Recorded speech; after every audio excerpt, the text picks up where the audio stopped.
Good evening. Welcome to Grand Blanc Township's board meeting for Tuesday, June 9th. If we could all rise for the pledge, please. Pledge allegiance to the flag of the United States of America and to the republic for which it stands, one nation, under God, indivisible, with liberty and justice for all. Clerk Robertson, will you please call the roll? I would be happy to call the roll, Mr. Supervisor. Supervisor Bennett? Yes. Of course, I'm here. Treasurer Yancho? Yes. Trustee Ryder? Here. Trustee Fike? Here. Trustee Hugo? Here. Trustee White? Here. 7 members present, a quorum. Thank you. I'll now entertain a motion for the approval of the agenda. Okay, motion by Ms. Hugo, support by Mr. Yancho. Motion by Hugo, supported by Yancho on the agenda. Trustee White? Yes. Supervisor Bennett? Yes. Myself, yes. Treasurer Yancho? Yes. Trustee Ryder? Yes. Trustee Fike? Yes. Trustee Hugo? Yes. 7-0, motion passes. Thank you. And now we will move to public comment. We just ask that if you want to make public comment, that you fill out one of the forms there so that we can follow up with you, and you also don't have to give us your name and address over the camera system and be broadcast worldwide doing that. But we also want it just so we can follow up with you. So if you haven't filled one of those out, you can while we're doing public comment and pass it up to Trustee Fike, and he'll pass them down. With that, we'll start out with Joe McHugh. And we want to remind you have 3 minutes, please. As leaders, we are responsible and accountable for everything that happens and fails to happen while we are in command. It is our responsibility to inspect what we expect. My name is Joe McHugh, and I am an investment and business advisor, author, entrepreneur, former Marine Corps officer, and resident of the Township of Grand Blanc.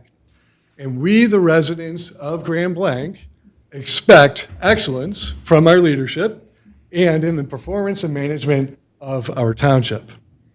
There are 2 key issues which I think it is important for the residents to be aware of. The first is financial related, and the second is voting related. First, the credit rating of the township is currently scoring a D+ to a C-. Now, this should not be a surprise because our pension funding level is right around the 70% threshold. Again, D+ to a C-. I recommend that we take immediate action to either fully fund the pension so that we reach that 90% threshold to regain our status as an excellence or grade A in the pension funding, or to convert it to a 401k so that we can empower our employees to choose the investment manager of their choice. Second, if you look at the website on the township, we'll find that the 2025 Comprehensive Annual Financial Report is not yet listed. The 2024 report is listed. However, if you look at the 2024 report, we will find that there is not yet included is a list of properties, the tax rates, the property tax collected, all of which is needed in order to balance the financial statements for the township. If we had that information listed, then it might be easier to find an auditor who would sign off on our financial statements, something to consider. Third, we do not yet have a right to vote in the state of Michigan. We do not have a right to vote in the state of Michigan or at the township level. And the reason why is because the right to vote is not included in the Declaration of Rights in the Constitution at the state level. And we do not have a charter in the township that includes a Declaration of Rights.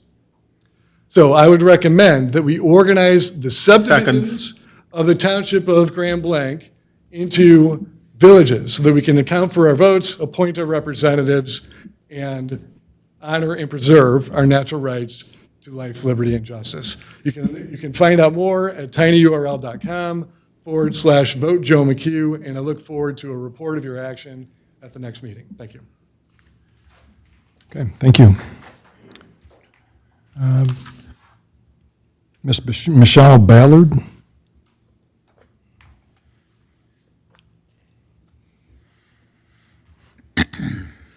Hello, I'm Michelle Ballard, and resident. If you could do me a favor and pull the microphone down. Sure can. Thank you. Better? Much Okay. better. All right, so I come with a simple concern. It's kind of become an elaborate concern with our trash and recycle pickup. I've called a couple different times, understanding that there are low, employment, okay? So there are needs for employment, I get it. But in the last 2 months, we've had trash pickup late 5 times. The last 3 weeks in a row. I get Memorial Day being a holiday, so instead of a Wednesday pickup, it's delayed 2 days. Can we at least, at minimum, get recycle picked up first? And then, or not first, excuse me, scratch that.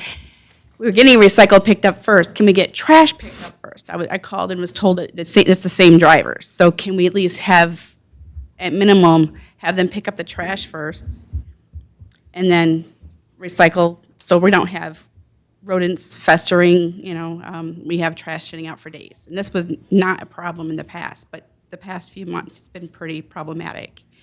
So if, the service was fine up until, recently, but, for example, Wednesday, May 20th was our normal scheduled pickup. Glenwood Meadows subdivision, I'm sure other subdivisions in the area, they're having the same problem, wasn't picked up till Thursday. May 20th, due to the holiday, Wednesday, May 27th, due to the holiday, was supposed to be picked up the 28th, didn't get picked up till Friday. Last week, Wednesday, June 3rd, didn't get picked up till Thursday, June 4th. So tomorrow being our scheduled trash day in my subdivision, and probably some others as well, are going to be picked up tomorrow, Thursday, Friday. But I can bet you recycle, though, will be picked up tomorrow. But trash is never, almost seems like never picked up on time. We can't guarantee that. So can we somehow at least get a temporary fix where the trash is picked up, then the same guys go back and get the right trucks and pick up recycle afterwards? It just makes more sense to keep the community clean, sanitary, and us having to pick up after the animals, say, get to the trash. It's just really looking not like the township has had standards in the past. 30 seconds. And that is all. Thank you. Okay, thank you.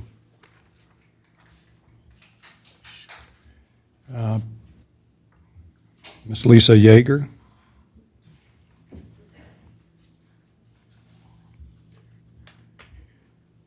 Hello. This may be, again, one of the most nerve-wracking things I have to do in life, so great.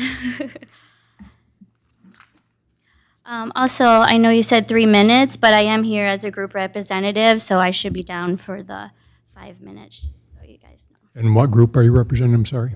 I'm representing the petition, the Grand Blanc Township residents' petition regarding the proposed road diet on Fenton Road. So, thank you for letting me speak. My name is Lisa Yeager, and I'm a 23-year satisfied resident of Grand Blanc Township. So it was definitely not on my bingo card for 2026 to be taking on the local town hall. Starting a petition to oppose the proposed road diet on Fenton Road between Hill and Grand Blanc Roads was not on this year's to-do list. But here I am, like so many other Michigan residents, standing up and saying no.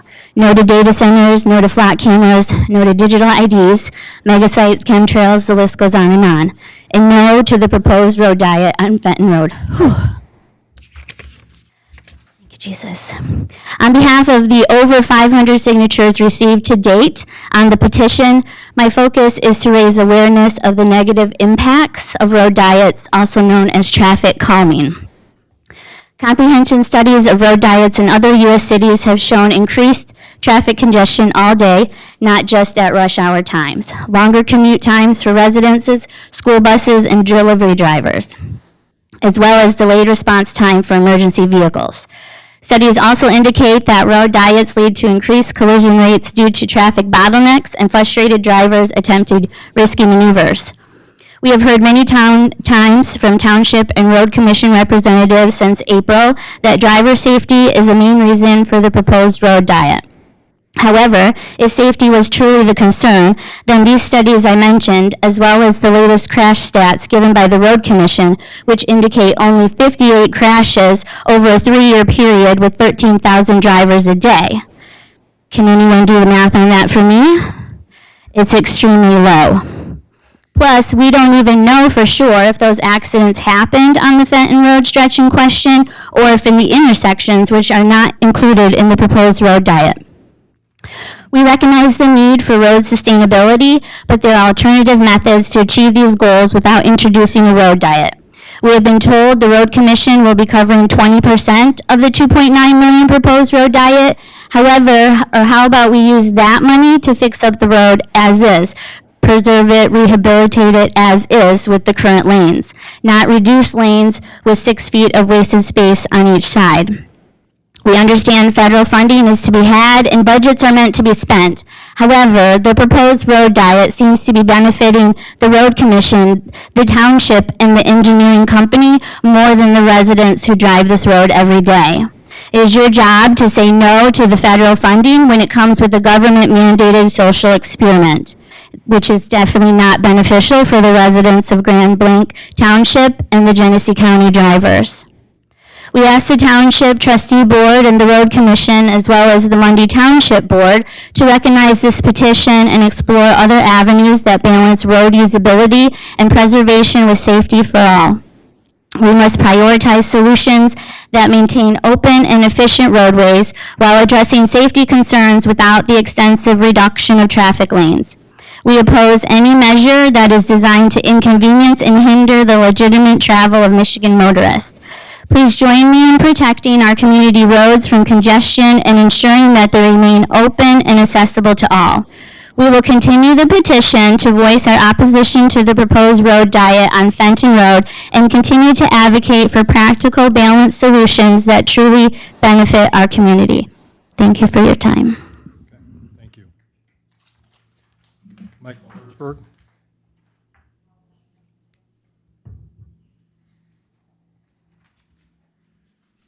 Hi, good evening. My name is Michael Hertzberg. I serve as the Secretary of the IFF Local 4962 Professional Firefighters Union.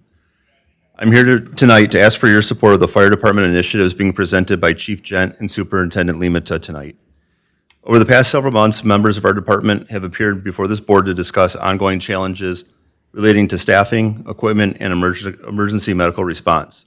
At the end of last year, department members met with township leadership and board representatives to discuss these concerns and explore potential solutions. Throughout those discussions, there was a broad agreement that improvements are needed. The primary concern has been how to fund these improvements responsibly and sustainably.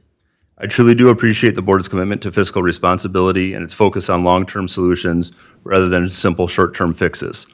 Tonight, you are being presented with those long-term solutions.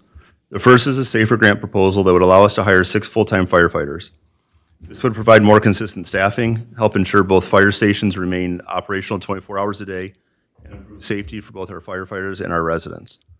Fire departments across the country continue to face challenges in recruiting and retaining part-time and paid-on-call personnel. This initiative would address those challenges while moving toward the staffing levels that our community deserves. The second proposal is the implementation of emergency medical response by our fire department. This is a significant opportunity to improve the service to our residents. By providing emergency medical response, we can reduce the time it takes for care to reach patients during medical emergencies and traffic accidents. Faster intervention leads to better outcomes and strengthens the level of service that we provide for our community. Finally, Chief Gent will present an AFG grant proposal for a new pumper tanker. This apparatus will increase our water carrying capacity, improve operational effectiveness, enhance firefighter and resident safety, and support future improvements to our ISO rating. These proposals are not isolated purchases or simple staffing requests. They're part of a well-structured, comprehensive plan to strengthen emergency services within our township while pursuing outside funding opportunities to reduce the financial burden on our residents. I believe that Chief Gent and Superintendent Limata have worked diligently to develop practical, achievable solutions to the identified challenges. I respectfully ask that you support these initiatives and approve the items presented. Thank you for your time and support. Thank you. Dennis Cobb?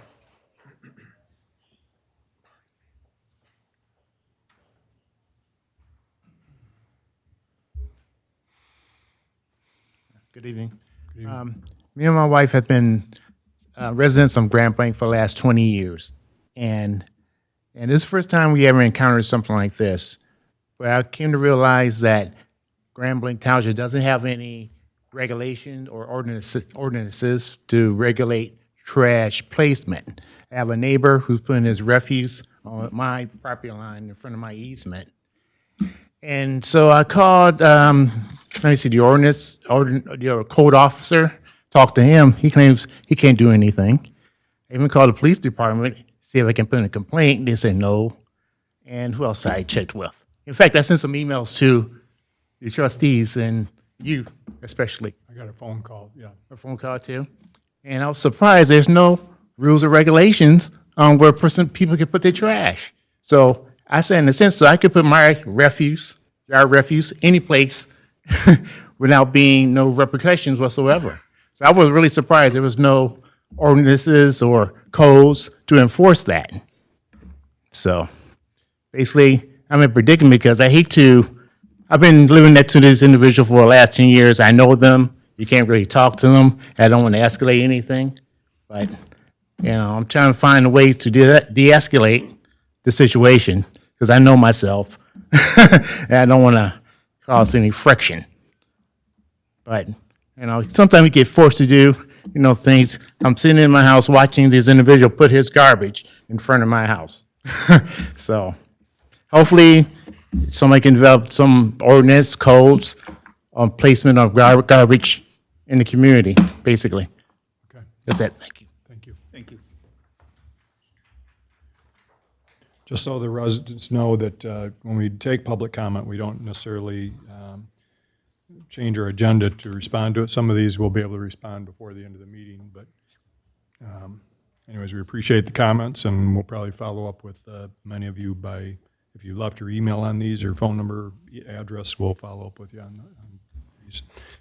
With that, Dr. Hendricks?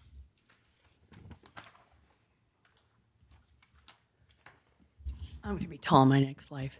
So I'm Dr. Hendricks, Grand Blanc, Michigan, of course. I'm just up here about the flock cameras and talking about some of the issues. There is no independent proof that flock cameras actually reduce crime. The studies show no clear sustained impact on crime trends.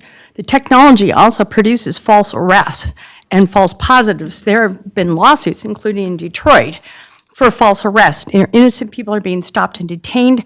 The risk without benefit is a liability, and I might add, expensive, when we have to start defending this.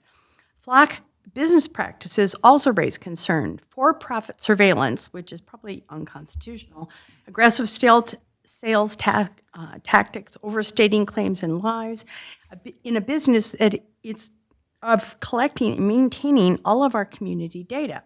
The financial incentives are tied to expanding surveillance instead of demonstrating safety outcomes. Data can be used to stalk, target protesters, op-ed writers. It's being sold to hundreds of agencies, and it is hackable. These costs that we're paying for this, as well as potential lawsuits, could be used for community programs and staff that actually do increase the protection for the community. In Michigan, Menominee has canceled, Lapeer has rejected it, Ann Arbor never started, Ferndale, Bay City have stopped their agreements as well. Denver, Flagstaff, Cambridge, Bloomington, Evanston, Weston, Missouri, Eugene, Santa Cruz are just among of the communities that have said, we are not going to surveil our residents. We are not going to put them at risk.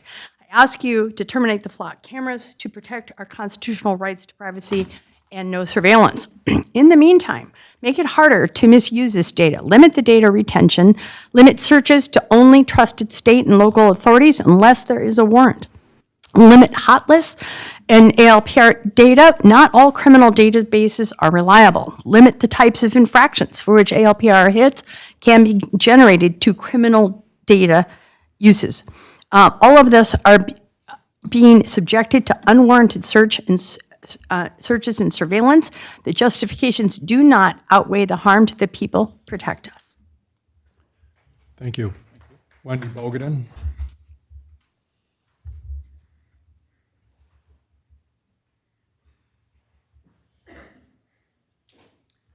Hi, my My name is Wendy Bogaden. Oops, I'm a little shorter, a lot shorter. I've worked for Local 292 sheet metal workers for over 35 years. I've been building these AI data centers at 200 Quality Way for the past couple years. I heard Governor Gretchen talking on the news about how they might cure cancer. But I think that they might potentially give us cancer, among other life-threatening issues. Since I started working for Kaiser, my throat was always sore. I ended up having to have a couple masses they found, so I had throat surgery. I found out I have an autoimmune skin disease, which I believe to be from that spray insulation foam. They don't use no PPE, no ventilation. They don't provide any SDS sheets for us to look up for our own safety. And now I'm finding out that I have cancer, and I believe it's from the welding aluminum, and with that liquid,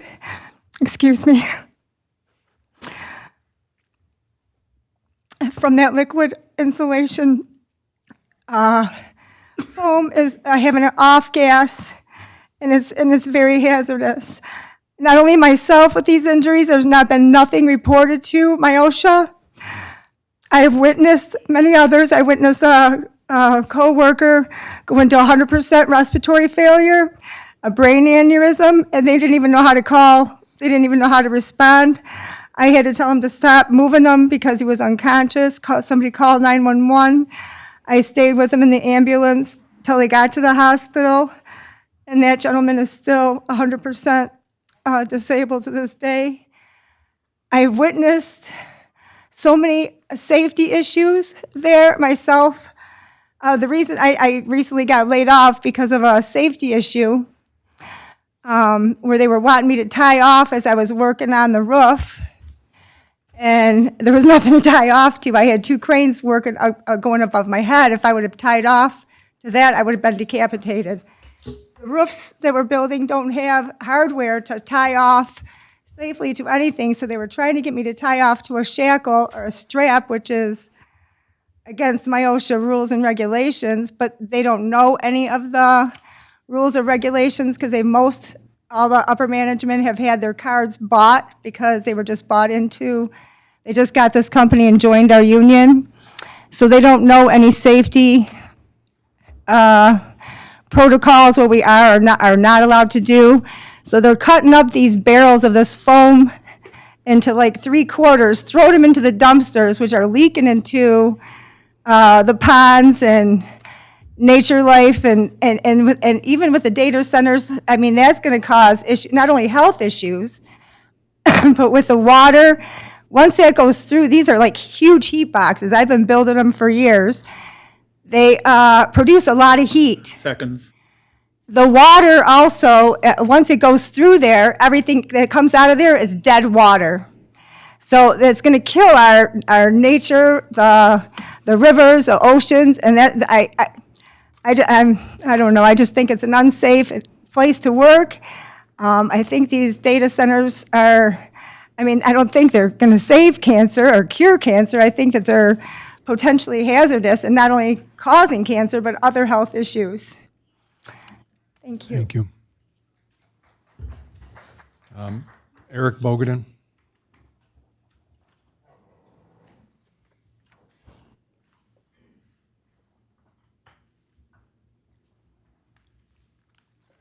Hi, Scott. Hi, other board members. Microphone up, Eric. I'm a little taller. Maybe I can. My name is Eric Boganen, and I'm Wendy's husband. I was also employed by Kaiser Incorporated. Well, I don't know if it's incorporated. I believe it's part of GK Enterprises under a corporate umbrella that is hard to follow because everything I look online has been scrubbed and washed to make sure it looks like they're conforming to OSHA rules. They're not. I've worked in this union. I've written work instructions. I've written manuals. I know the rules. They are not conforming to the rules. I was laid off last summer for lack of work. I was the most qualified journeyman in the shop. And I was let go for lack of work. Now, can you believe Kaiser has lack of work? And then not to rehire me because they choose another direction? I have all this in text. I do have the material data safety sheet about what poisoned my wife in the off-gassing. And there's also a section about Cliff. Cliff is also a resident of Grand Blanc Township. And he's going to be watching this from his TV and making comments. So just to let you know, Cliff had that life-threatening incident at work where he had 100% respiratory failure, and they didn't even want to call it EMS. They don't even want to call it EMS because they don't want to document the trail. We, under FOIA, we contacted OSHA for any incidents in Kaiser's history. Be known to us, there isn't any. My wife suffered also a pry bar going through her head. No incident recorded. No workman's comp. Local building regulations with an expansion are subject to OSHA rules. They are off-gassing this toxic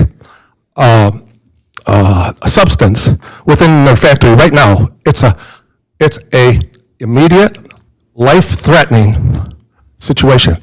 My wife missed that last summer. She was asked to work on top of these units within the lowest bay with no circulation in 130-degree heat for 3 to 5 hours without a break. Second. There's called stratification. Stratification is when a toxic plume develops because of the welding this aluminum through the foam. So we're vaporizing the aluminum through the floor into a toxic gas with no PPE, no ventilation, no exhaust evacuation, and we're killing people. This isn't going to just be over today.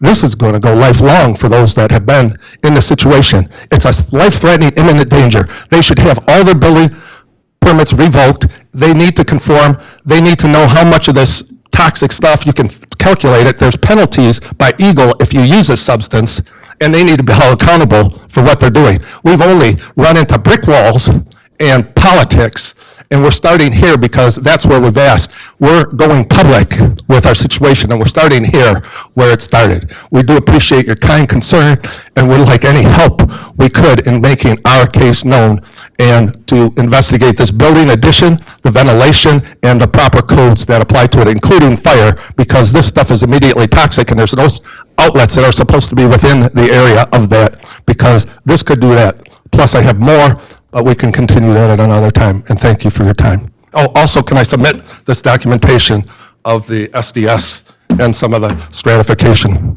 OSHA codes? Okay, thanks. We'll follow up with you.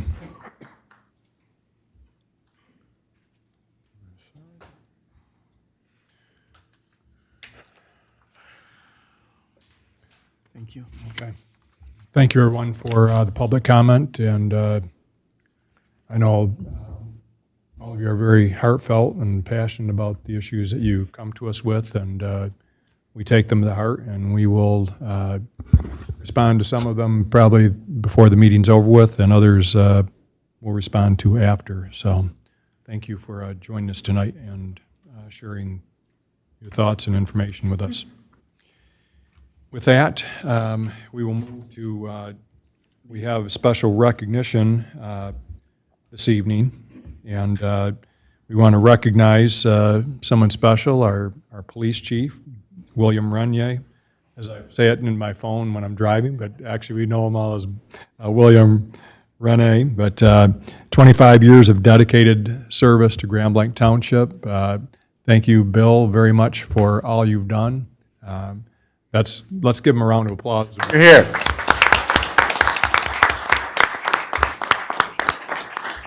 Come on up to the podium, Bill. Dennis, you want to say anything? I'd just like to say 25 years goes pretty quick, doesn't it, Bill? Yes, like I just started yesterday. No, I'll say, I always wanted to be a police officer ever since I was 5 years old. So I knew that I was going to be a police officer to go out and serve our community. And they always say, if you love what you do, you will never work a day in your life. And I got to say that that's true. But part of that is really because of the people that I came up with, I work with every single day, that are out there serving our community. I mean, it's the men and women that really, they make me look good and make my job easy.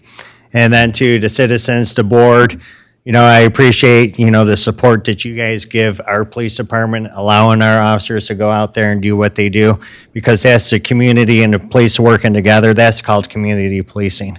And then last but not least, to my family, who's always there to support me. So I always lean on them whenever I come home. So I can't say enough about the community and giving me the opportunity to be your chief and your chief as well. So thank you.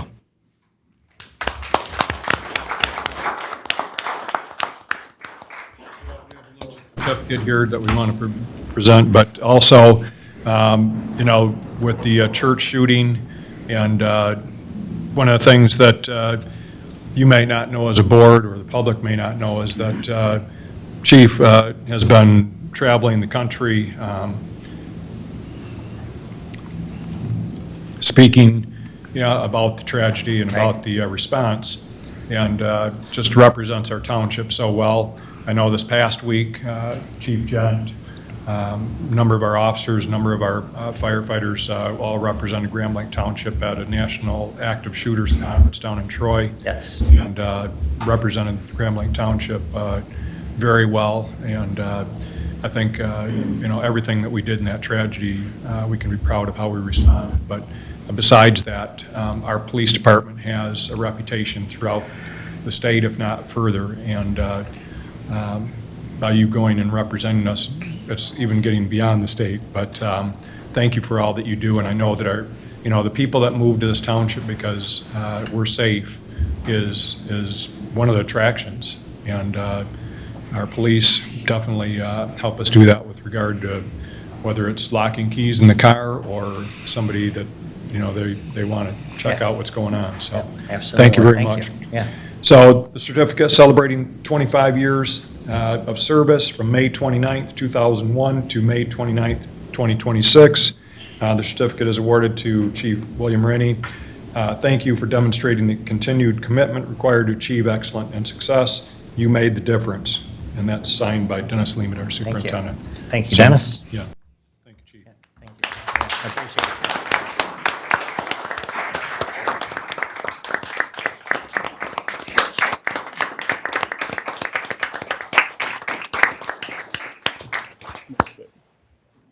And as far as presenting around the country and around the state, Chief John and I have done a couple of those actually together, and they're very, very well received. We talk about the lessons learned in our response to that particular incident, and it really, truly shows that, our coordinated efforts with the police and the fire, we truly are better together. So thank you again. This past week, I was asked to present, asked a couple months ago, and so I presented earlier in the week at that same conference. A couple weeks beforehand, I spoke with the organizer and asked how long of a presentation. I was thinking, probably 10, 15 minutes. He said, about an hour. And I'm thinking, okay, that's a little bit different, but it went well. But I think we were very well represented at the conference. For sure. Thank you. Yeah, thank you.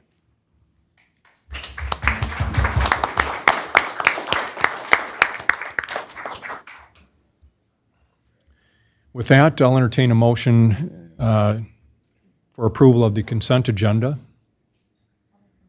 Okay, motion by Ms. Hugo, support by Mr. White. Motion by Hugo, supported by White on the consent agenda. Trustee Hugo? Yes. Trustee White? Yes. Trustee Fike? Yes. Myself, yes. Supervisor Bennett? Yes. Trustee Ryder? Yes. Treasurer Yancho? Yes. 7-0, motion passes. Thank you. And now we will have a discussion, briefing from Fire Chief Gent on grant opportunities and fire millage options.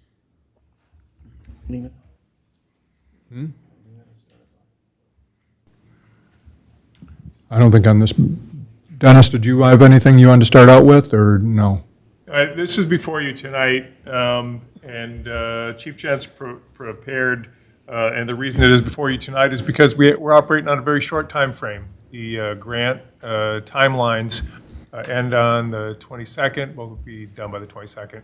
Correct. So obviously, it's coming to you kind of quick, but it's a continuation of discussions that we've been having for over a year at this point, and it really is before you to have a good discussion. A lot of questions about financing. I appreciate Michael bringing up the fact that we continue to look at various ways, but we're still trying to map out our long-range vision, right? And the board has continued to work towards that. The fire department has continued to work towards it.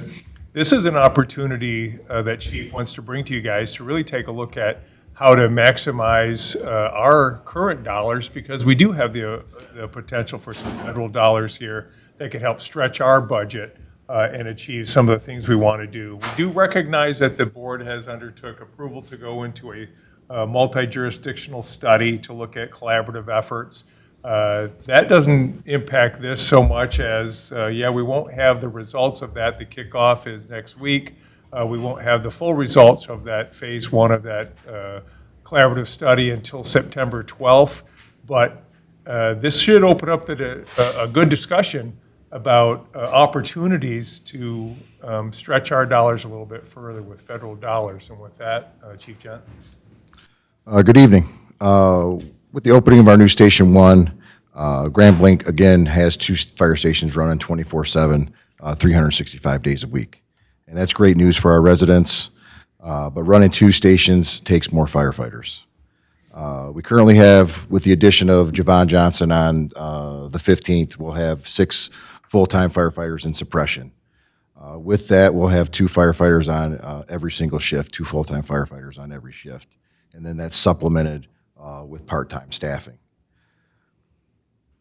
But to reliably cover these 2 stations, we're going to absolutely need more firefighters to do that. Because every firefighter we add adds reduced response times to car accidents, to fires, and that means improved outcomes for those particular victims. Minutes are the difference between a good outcome and a tragic one. It also means our firefighters can operate safely, following the national 2-in, 2-out protocols, rather than being stretched thin to choose between their mission and their own safety. Tonight, I want to briefly outline how we get there. With your approval, we're going to apply for 2 grants through FEMA. The first is called SAFER, which is the Staffing for Adequate Fire and Emergency Response Grant. And I'm requesting a number of 3 to 9 in that grant with your direction. With the federal government covering most of the costs for the 3 years following the implementation of that grant. The second grant is called AFG, Assistance for Firefighter Grant. It would help us replace an aging fire engine and train 12 part-time firefighters up to the medical first response level. So our crews can begin providing basic medical care to the roughly 6,500 EMS calls in the township annually.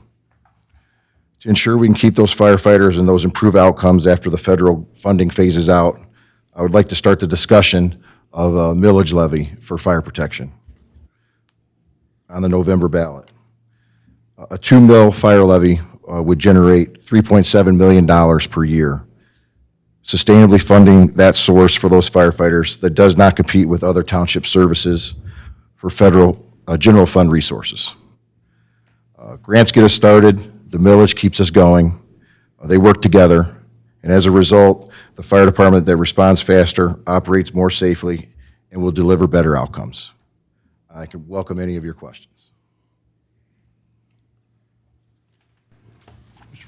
Let's start with the grants.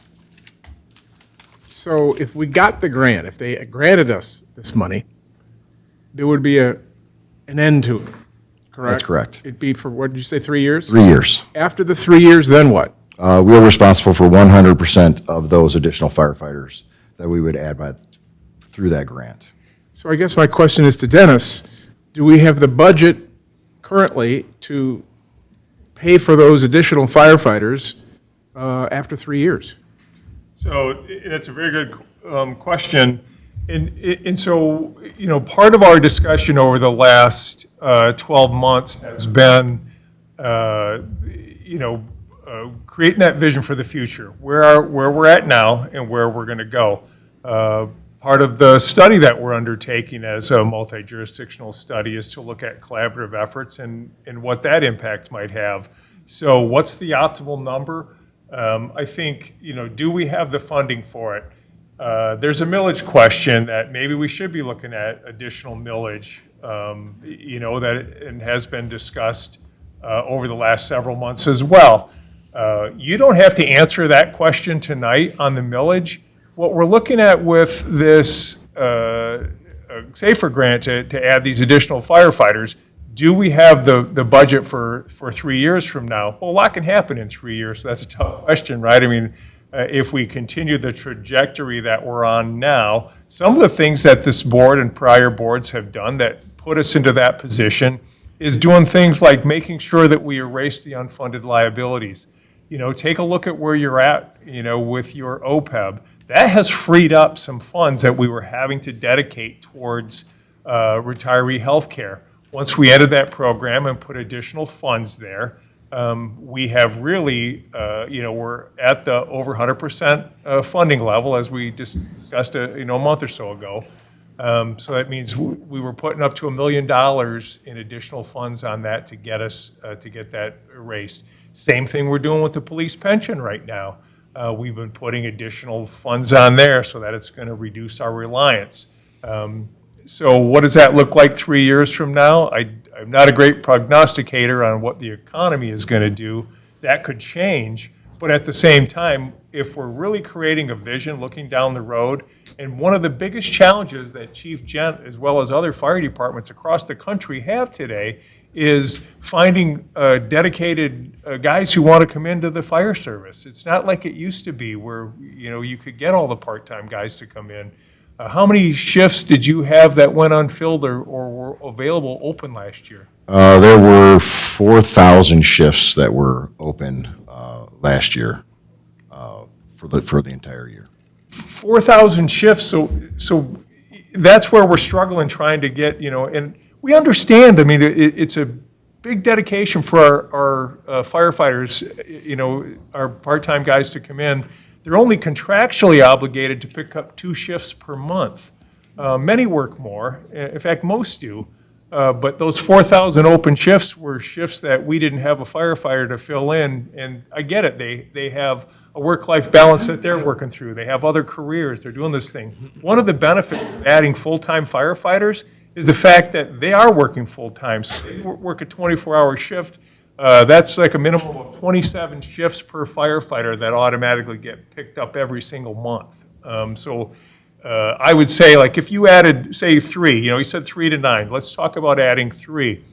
The first year, that grant covers 65 to 75%, depending on where the grant ends up. So you're responsible for, worst case scenario, 35% of the cost of a firefighter. Add 3, so now you're responsible for really about the cost of 100% of a firefighter to add 3.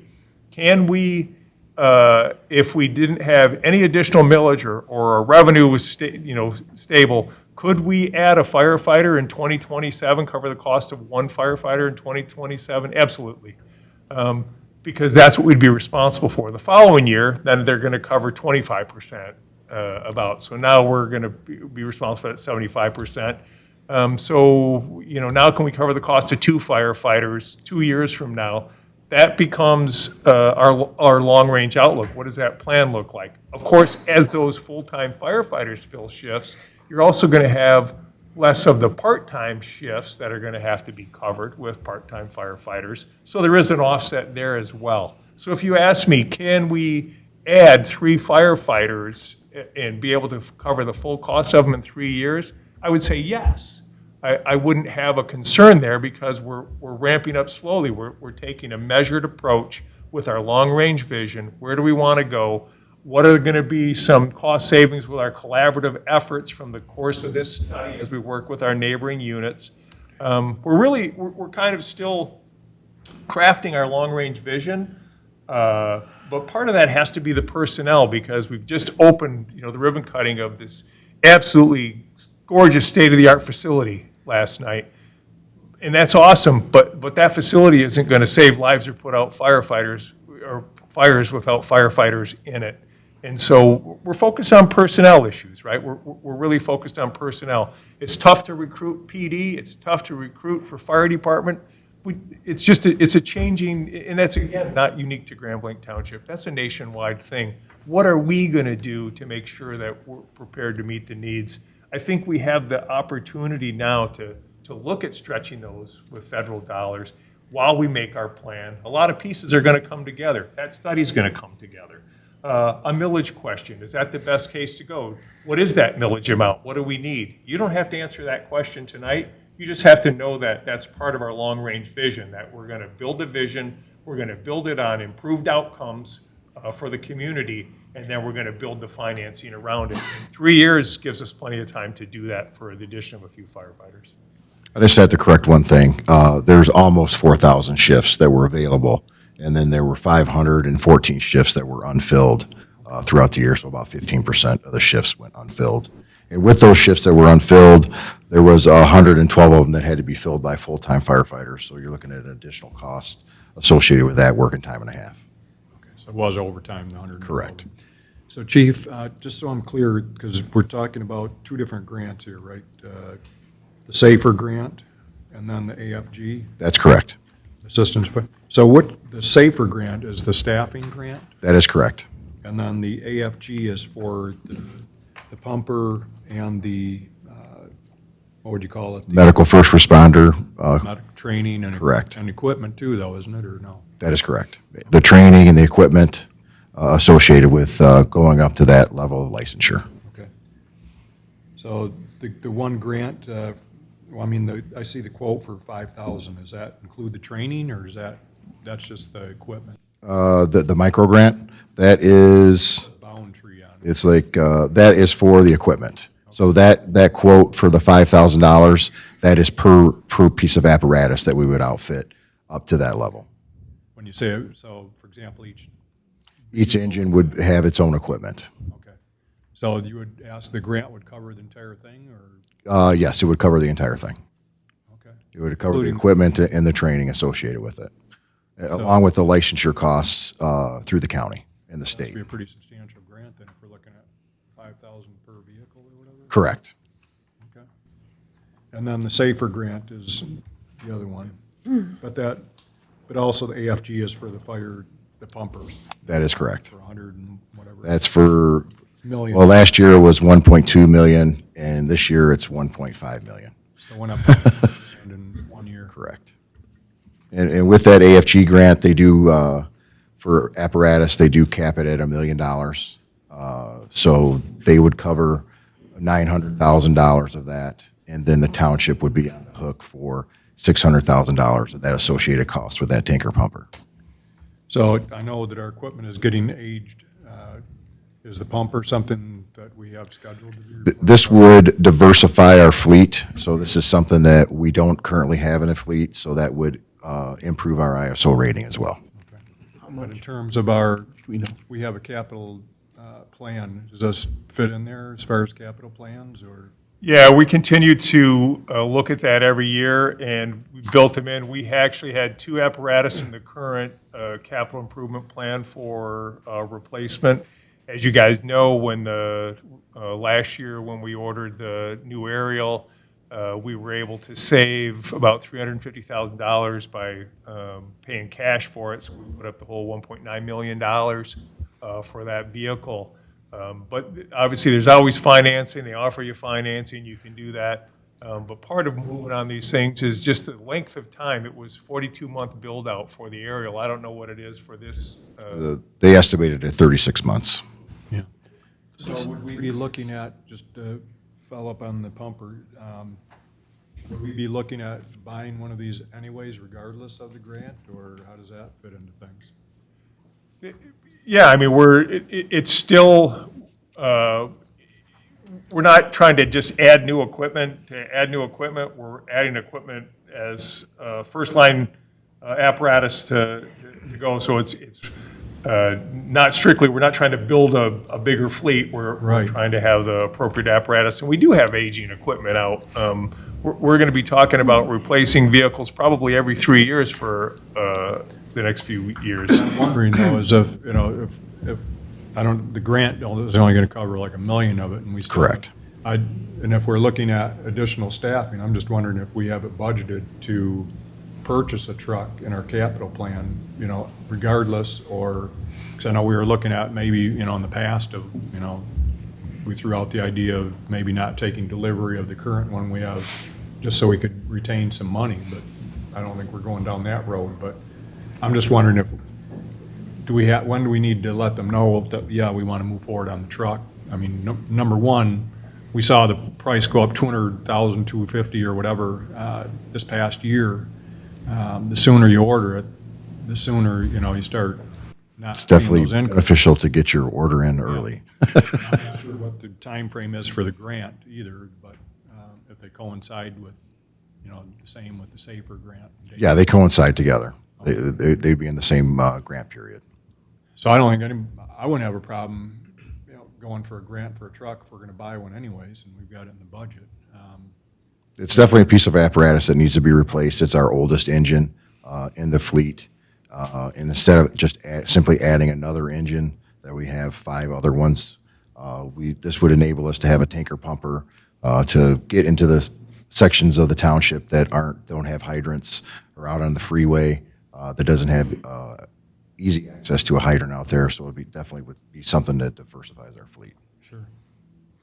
So how would that work if you apply for both the training and equipment for emergency medical response and the truck? Because are they going to say, well, one or the other? Or They're separate grants, so they're 2 separate grants. And with that, council or township board resolution would be authorization to get licensed through the Genesee County Medical Control Authority to get up to that licensure level. That would make us compliant with this grant. Okay, so 2 separate, even though the Correct. same grant thing, it's 2 Correct. separate. Same grant period, just 2 separate grants. Okay. The emergency medical response grant is what they call a micro grant, due just its sheer small size.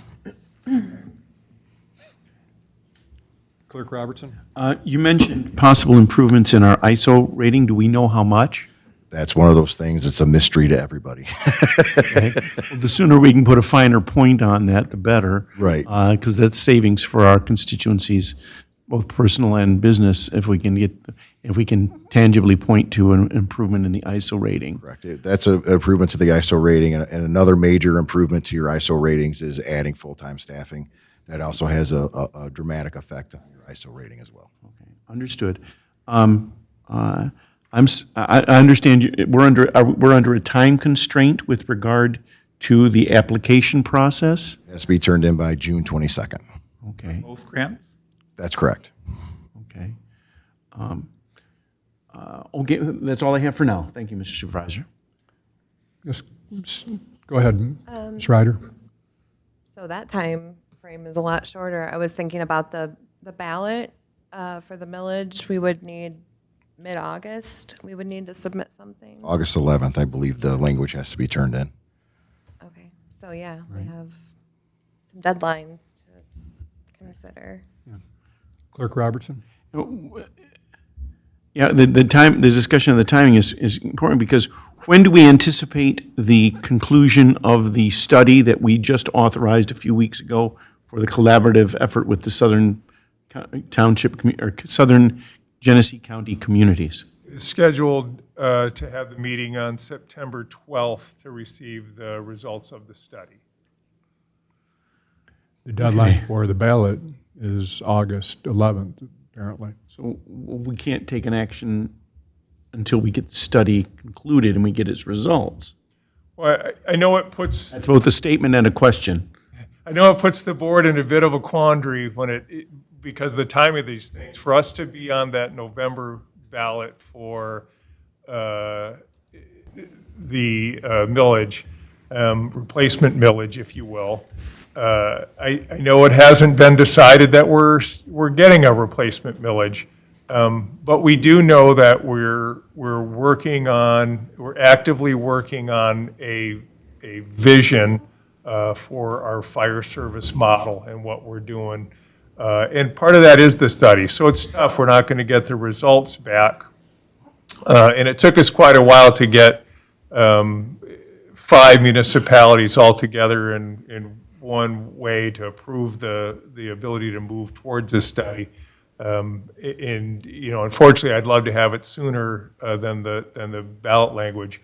But you've got enough time between now and August 11th to have a discussion as a board. One, if you're going to increase millage or seek to increase millage to support changing service levels in your fire service. And if you do what that request should be, it's kind of tough to say, you know, let's get this ballot language together and get it submitted to the county by August 11th before we even have the study, and maybe there are some collaborative cost savings. I will point out that if you were to say, for example, that you're going to replace the 1 mil, it's rolled back to like 0.96 or 0.94 at this point, with a 2 mil replacement, brings in additional about $1.9 million for your fire service. If you found that you didn't need to collect a full 2 mils, you don't have to collect the full 2 mils. You collect the amount that you need to move that forward. So just when we have a voter-approved millage, like we do with mosquito millage, for example, we are approved at 0.25 mils, but we don't levy the 0.25 mils. We levy the amount necessary to cover the cost of our mosquito abatement program. You can still do that if you were to do something. Or you could have it as a shorter term of how long you wanted the millage, but you'd have a lot of time, you know, 2 months to discuss that in other meetings or hold a special meeting for it to talk about, you know, what you want to do. I think we feel like there is the demand for service. There are some reasons why we want to change it. Whether we want to reallocate the general fund, you know, in a way to do that, or to see higher millage dollars to pay for it is a decision that you guys are going to have. And I think tonight's a good way to kick off that conversation without having to make a decision for, you know, another 2 months before you have to actually make a decision and do it. But are we willing to look at changing the service model? Are we willing to look at these grants to stretch this dollars? If you feel that it's too soon, you could delay it. I mean, you have your options right now really are, yes, Chief, we do want to explore these grants, and we do have our grant writer, Linda is here today, who can also talk to you about the potential for success that Grand Blanc Township might have for seeking these grants. But I think it's about getting this discussion started, knowing that we have these timeframes, like Trustee Ryder mentioned. Like, man, it's tough because it's forcing you guys to make decisions kind of quick. But you know, where do you feel like are we heading in the right direction by looking at maybe tweaking our service model? We don't have our plan 100% down yet. We don't have our strategic plan down. But we are, just like we said we would in the strategic plan, exploring all of our options to try to come up with optimizing outcomes when it comes to fire service. And that's really what the conversation's about. Mr. White? When is the existing fire millage, when is the last time it will be built? Mr. White, if I can ask you, I've gotten people saying you need The existing fire millage, when is the last tax roll it will be on? 2027? That's correct. So it'd go out in the December 2027. So why do we have to have a decision in August of '26 if we don't have all the information yet? It seems a little premature if we're waiting on a report that we need to get a millage proposal before we have everything, when we have another year and a half with the millage. That's what I feel. Okay. I agree. Mr. Fike? I would agree. I think we should wait. If I came Mr. Yancho? I agree as well. We should wait on that discussion. I think the regional collaboration shows a lot of promise. And I'd like to wait until we get that study completed. I think it still would be prudent to apply for the SAFER grant for probably 3 firefighters and apply for the grant for the pumper truck. I think those are things that our budget could afford. Might be a struggle, but we could afford those things. And then see where we're at after the study is completed. I think that would be the prudent thing to do myself. Clerk Robertson? I concur with Treasurer Yancho. Firstly, I understand the importance of time constraints. You got the 22nd of June, is it? That's correct. Okay. I think there's sympathy for the three, and particularly if we can make up the costs through the reduction in the number of part-time shifts or part-time positions, what have you. Okay. But the purpose of the study was for us to get to figure out what we're going to do from a big picture standpoint. And so I think the word that Trustee White used is the word premature. I think certain aspects of this discussion are premature until we get that, if we believe in the study, as we all did, because we all voted for the study to support a look at a collaborationist attempt, then a little bit of this is premature. We want to give you, we understand your time constraint, we want to accommodate that, but we also have work to do with the study, and we have to look at those conclusions. That was, this is just, nobody's holding you to make a decision tonight on the millage or the millage language. It's just simply to get that discussion started, and it also would ensure to have that language in place. It does increase the success of those grants, just showing that you will have the funds available to pay for those positions or the cost shares associated with them. Mr. Yancho? Yes, if we applied for the SAFER grant for 3 full-time firefighters, would that, I understand that grant comes up every year? It does. So would that preclude us from next year applying for another SAFER grant for 3 if our situation improves? Right, you can continue to apply for those grants.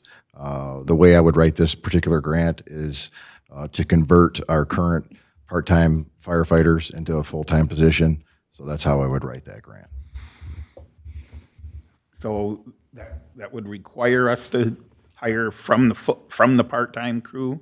That's correct. And not look at outside at all? Is that what I'm hearing? Is that how I don't know. So clarification on that point. Certainly, we want to give every opportunity to our existing part-time personnel, but I don't want to limit your discretion with regard to who you hire full-time wise. Am I understanding the process correctly there, Chief and Superintendent Lima? Linda, can you answer that question about if the grant is written for the conversion of part-time positions to full-time positions, does the candidate pool have to remain just from our current part-time firefighters, or is it just that we're converting positions, not necessarily firefighters? Do you know that? I'd have to look into that to give you a better answer on that, as far as that goes. The thing of it is, to his point, there's certain things, if you're having a discussion. Ms. Kirksey, can you come up? I want to make sure everybody can hear you when they're watching the video or when they're... Yes, I'm sure. At home. Chief, I'm not as tall as you are. The thing of it is, with the discussion, we're on a time frame, as you know. I'm like this, I'm going, yes, we have to get this in. For the 3 positions that you're looking to do, as far as where they would come from, we're asking for 3 positions. Your practices and the pool is dictated by your practices internally. But as far as that question, I can get clarification on that. But to his point, for the discussion to have that, that's how I would write it in conjunction with you, as we're saying, that we're entering in this collaborative discussion. We're getting input to look at the future sustainability of this department and where we need to go. It's giving you bonus points because of this collaboration and what you're doing and these steps that you're taking to ensure the future of your department, to make sure you're efficient, you're having the proper amount of people. Because of that collaboration, you have all the components to be successful. For the 3, this would be a success. I'm just saying, I believe that in my heart of hearts because of all the things that you're doing right now to put it into place. So I know that doesn't answer specifically that question, But I really think that this gives you an opportunity. And yes, this comes up every year, the SAFER grant, but right now I really feel the need that you have those things in place where we can apply. And we won't know until probably June or spring, probably spring.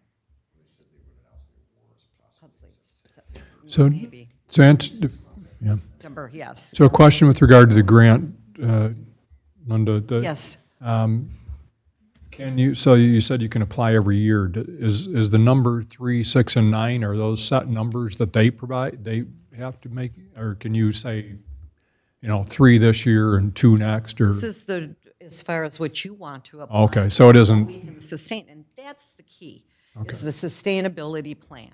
Just like you asked the good question to say, do we have the budget to sustain? In the grant world, that's what they look at, is your sustainability plan, because what they don't want to happen is that if you bring these 3 full-time in, that if you can't sustain them, you don't want them to be able to have to be laid off or whatever.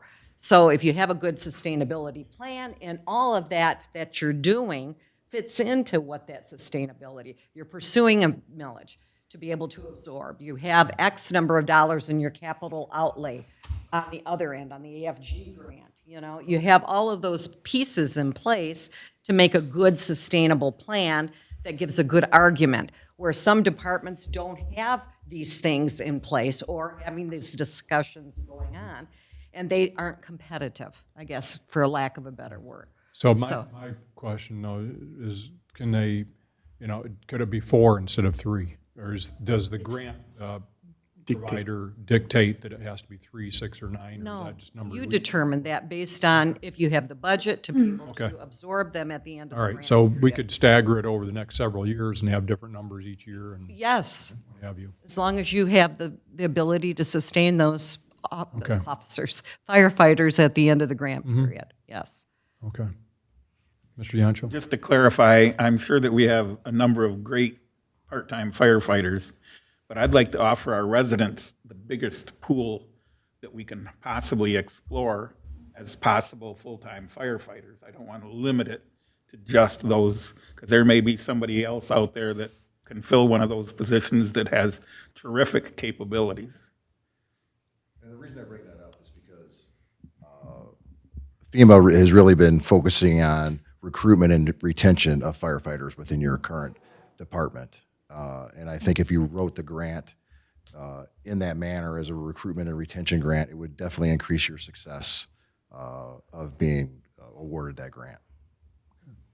And quite frankly, in the last candidate pool, our top 5 candidates, one was an external who also was an internal prior, had worked with us twice before. So out of the top 5 that were selected by the panels as our top 5 leading candidates, 4 were current part-time, 1 was a former part-time, but currently working full-time in another municipality. Okay. So I think, in keeping focused on fire over the past several years, actually went to a conference and heard our state fire marshal talk about, the changes that are occurring within fire protection, not just, here in Grand Blanc Township, but statewide trends, what have you. Talking with the other municipalities that we're going to be collaborating with and their supervisors and managers and superintendents. One of the things that, becomes clear is that, the landscape has definitely changed. We know that. But in terms of, when you think, I don't know how Troy does it with all on-call or mostly on-call because, when you look at the past where people were on the fire department, it was like generational that your grandfather was on the fire department and then your dad was on there and now you. And these days, we're lucky if our kids or we even live near our parents or that our kids even live near us, let alone continuing a generational kind of business or service like fire. And so that's changed. The aging of our population, too, is making things difficult. both for asking for millages. There's been several articles on that in Michigan with the aging population, not everybody's in favor of millages, but also in terms of servicing for fire. I had one municipality at our meeting for our collaborative group that said that they had one of their kids at the fire station where they are, and I won't name which fire station, but they had a picture on the wall, and their son said, or daughter, I forget which it was, said, "Oh, are those all the retired firefighters?" And the superintendent or supervisor said, "No, that's our current firefighters." So changes have to be made. What those changes are, I don't believe that we're going to come up with some new bell and whistle to get more paid on call and people to be able to somehow overcome job requirements. People with their jobs these days, yeah, they can work from home, but I'm not sure they're flexible enough to be able to just pick up and leave and run to a fire. So I think the trend is going to be towards having career full-time firefighters. How many we need, I think, that's the purpose of the study. Is there any way that we can share by collaborating with the local municipalities around us? We're going to find out. How much can we sustain? That's part of the study too, in terms of what financially can we bear. So I think, all of these questions are great tonight because it really points to why we're doing the study, number one. Number two, I think, I don't think there's anybody sitting up here that doesn't believe we need to continue to work towards improvement for both fire, police, all of our departments, but, I think, we want to make sure that it's sustainable. I think some of our work that we've done over the past several years with unfunded liabilities is freeing up money. I guess I like being safe in terms of financially safe in that knowing that if a millage didn't pass that, and I think certainly our public, supports our police, fire, what have you, but I like the idea that even if they didn't pass a millage, that we could afford to keep these employees. The last thing that I ever want to do is lay people off. It's horrendous when somebody's, counting on their income from an entity and they get laid off, and now what do? I mean, I've seen that really ruin some people. So I wouldn't want to see us do that. I would rather walk before we run. So I think this is a great discussion. In terms of millage, I'm not sure where we're at with that. Mr. Lima, one of the concerns I know we talked about, and I can't recall what that limit is, but there is a limit to what we can have out there for millages for our residents. How much did we say we had left? I mean, we're asking for half a mil right now for Parks and Rec, right? But how much room is left in terms of what we can ask for? Yeah, as a charter township, we're capped at 10 mills. You have 5 mills that are don't have to be voter approved for operations. Right now, that's heavily rolled back to, I don't have it with me, but, like 4.4 mills. It just has never been pushed back up to 5 mills. And then you have 1.5 for police on the extra voted millage. And we're going to ask for the 0.5 is going to be on your August ballot for Parks and Recreation millage. So that still left you 3. The mosquito millage is at 1/4 but rolled back, and I don't know that mosquito counts against that. It doesn't, and additionally, depending on how we raised it, if we raised this under Act 33, it likely wouldn't count toward our Section 27 10 mil cap, so. Anthony, if you can pull the microphone, I apologize. Down here too. I was just saying, depending on how we raise this and whether we use Act 33, which is a way to raise police and fire millage under state law, then we wouldn't be adding toward our 10 mil, but it sounds like either way we have enough room in there. You'd have the ability, and the only challenge that you get with Public Act 33 when you do that is it's supposed to only collect as much as you need for operations that year, so you can't use the Public Act 33 monies to put any of that towards your capital purchases for future purchases. So that would have to come out of your regular general fund. We've been putting away between a $500,000 to $1 million, depending on the year, for capital over the last several years. And it obviously it got depleted a bit when we did the full $2 million on the aerial truck. But, you know, you do have that ability when you go to raise the millage to have that conversation, whether you'd rather look at, you know, Act 33 or just typical voted millage. One of the concerns that, I don't know if this is realistic or not, and I don't know, one of the two of you can answer or both. But I've heard that, you know, when you apply for any type of grant, and I have on other things, but not recently, so let's say that there's an annual grant that comes up and you're awarded that grant, but you turn it down for this year. Well, we're going to apply next year. Well, the grant makers say, you know, we gave them the grant last year, awarded it to them, and they didn't take it. They turned it down.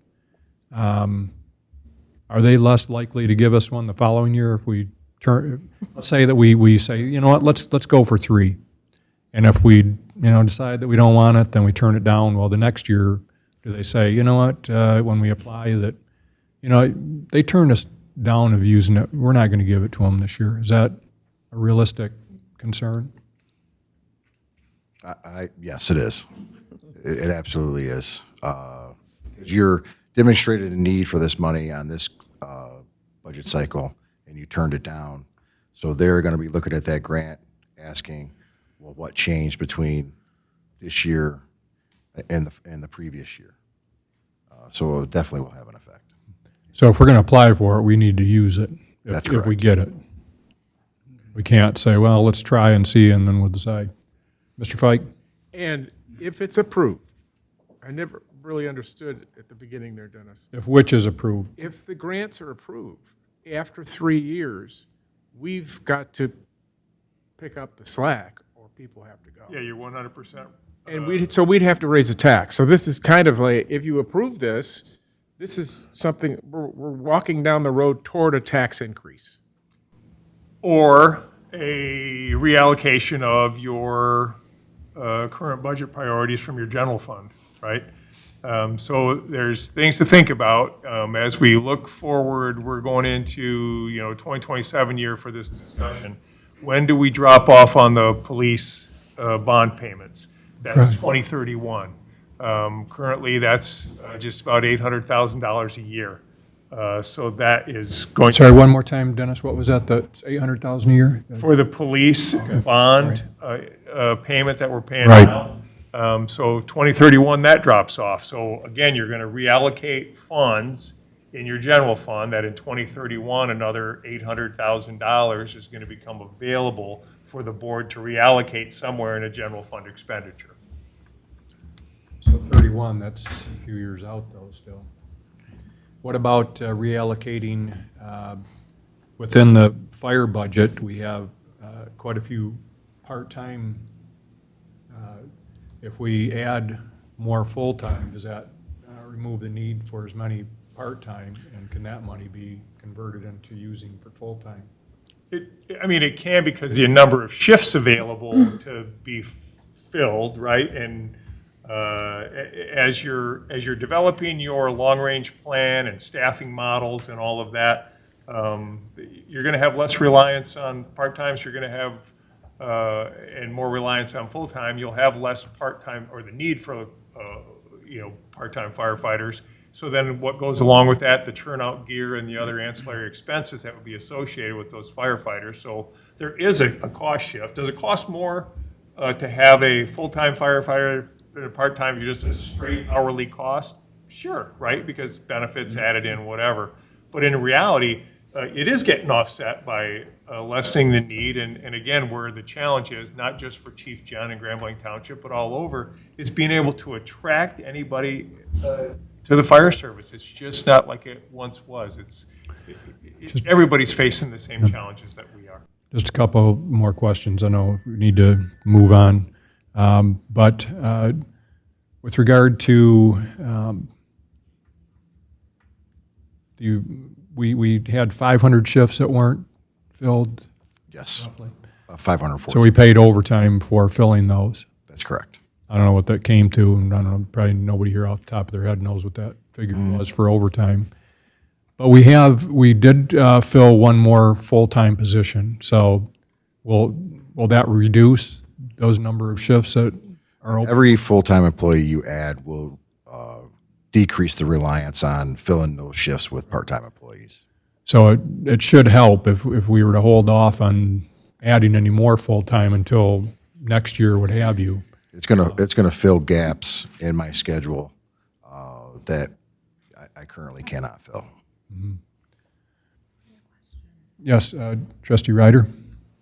Okay, just to clarify, so I make sure I understand what, in terms of the grant, was the millage part of that idea? Like, for this presentation, it seems like those two came hand in hand. Not necessarily. They're designed to work in conjunction with each other, just to make it easier on the township as a whole. Okay. But one isn't dependent on the other. Right. So if we don't decide to do the millage right now, the study itself, you think helps with the grant approval?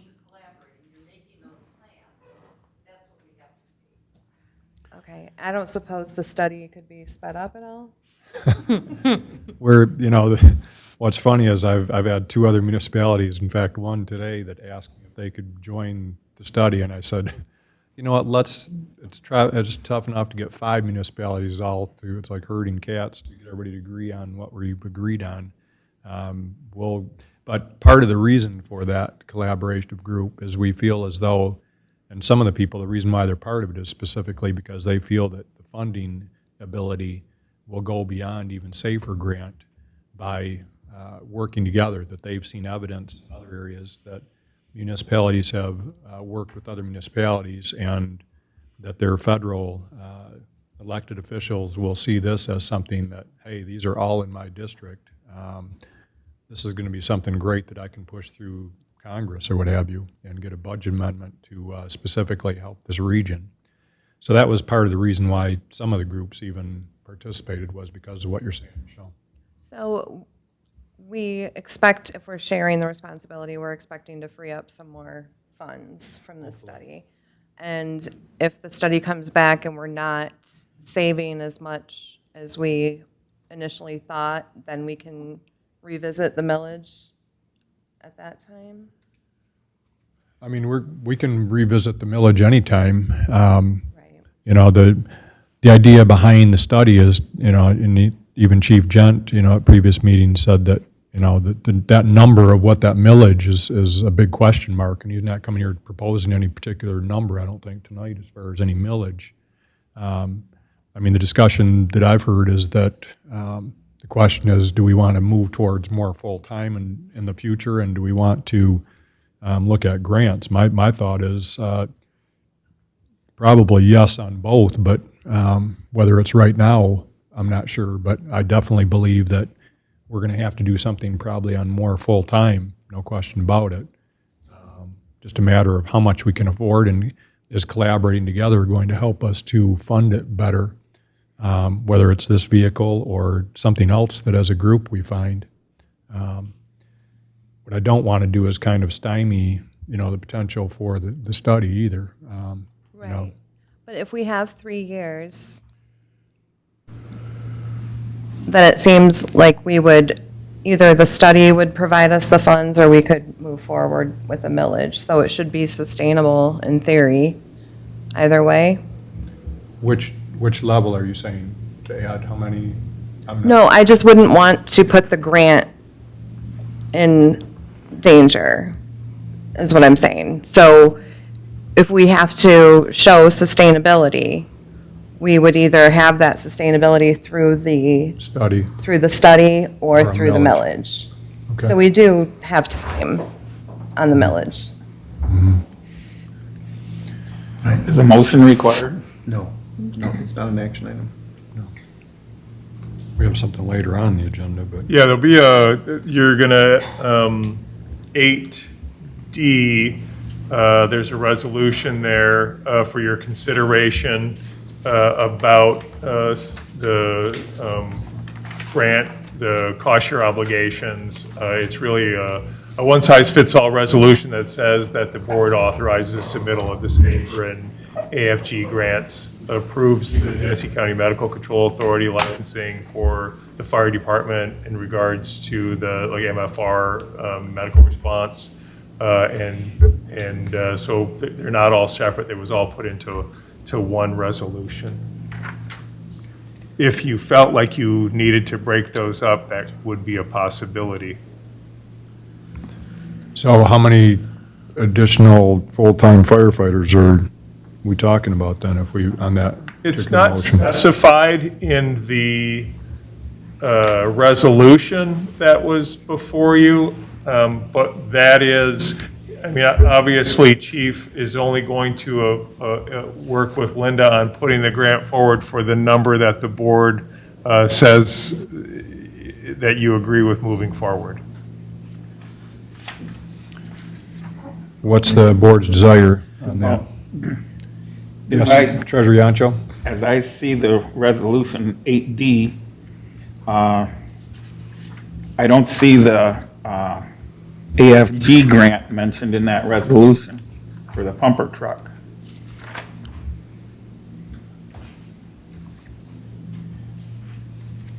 Is that something that should be in that resolution? It's there in paragraph 1, AFG. It's there.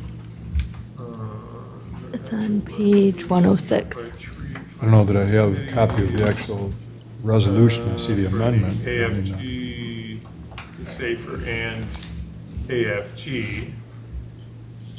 So both the SAFER and AFG are in there.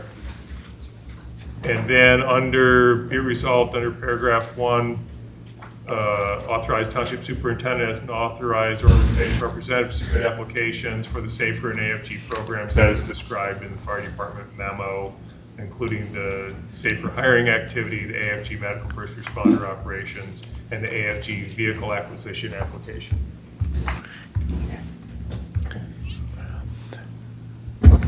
Ms. Kirksey, so just a question. I know you've, and probably Chief Jen as well in this, probably both of you have done the SAFER grant. What's the percentage likelihood of us getting the grant, do you think?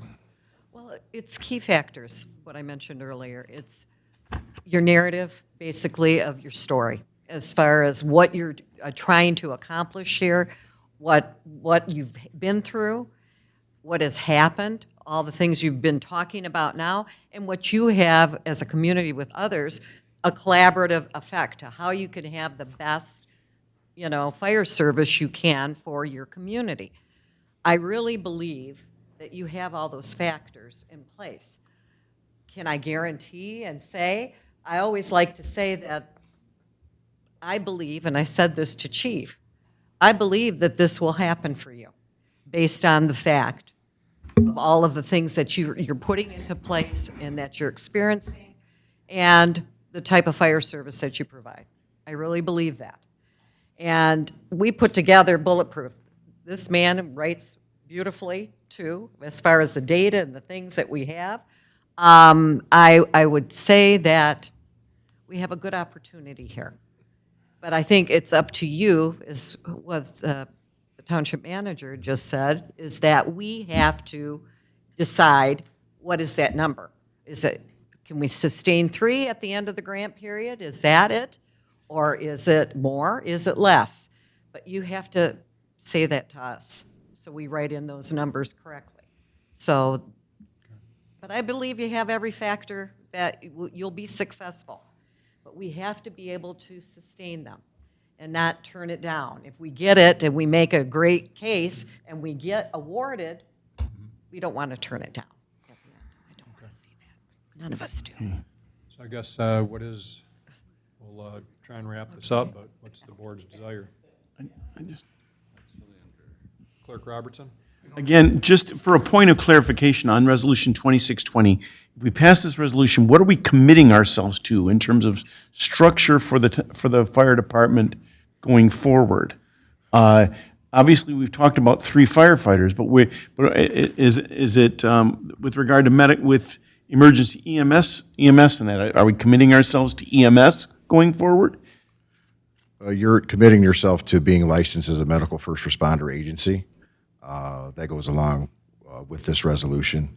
So we're asking you to approve that so we can go to the county and get licensed as medical first responders. Now, we're not going to be transporting, we're not going to be doing any of that, but it just will give our firefighters the ability to, when they respond to a car accident, right now they respond to a car accident, they don't have any medical equipment. They can't render any aid because they are not licensed professionals but with the state of Michigan. So this just gives them tools to be able to improve outcomes for our residents and make a difference instead of just standing there waiting for an ambulance to show up. Chief, can you speak to how that works with our preferred provider agreement that we have with Patriot? Correct. And that's one of the drivers of this was the preferred provider agreement that we have with Patriot.